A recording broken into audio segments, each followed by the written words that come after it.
এক মহিলা প্রশ্ন করছে ডক্টর জাকির নায়েককে যে আচ্ছা আপনি তো বললেন হিন্দু মুসলমান খ্রিস্টান বৌদ্ধ সব ভাই ভাই, তো সব যদি আমরা ভাই ভাই হই, আমি তো হিন্দু, ওই মহিলা বলছে আমি তো হিন্দু, তা আপনার মক্কা মদিনে আমরা যাইতে পারি না কেন?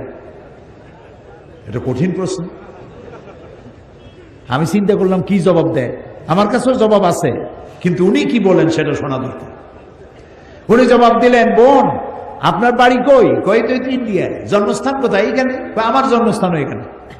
আচ্ছা বোন আপনি কি জানেন যে ইন্ডিয়ায় এমন এমন জায়গা আছে যেখানে এখানে জন্মগ্রহণ করার পরেও সে জায়গায় আপনি আর আমি যাইতে পারি না, এরকম জায়গার নাম জানেন?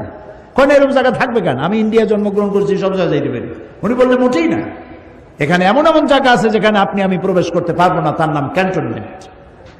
ক্যান্টনমেন্টে আপনিও ঢুকতে পারবেন না, আমিও ঢুকতে পারবো না। ক্যান্টনমেন্টে ঢুকবে যারা নিরাপত্তার দায়িত্বে, দেশ রক্ষার দায়িত্বে যারা আছে, যে কোনো মুহূর্তে ডাক দিয়ে পড়ে জান দেওয়ার জন্য, রক্ত দেওয়ার জন্য, জীবন দেওয়ার জন্য ঝাঁপায় পড়বে, সেসব সেনাবাহিনীর জন্যই ক্যান্টনমেন্ট তৈরি করা হয়। ওখানে আপনি আর আমি যাইতে পারবো না। ইসলামেরও একটা ক্যান্টনমেন্ট আছে, সেটার নাম মক্কা আর মদিনা।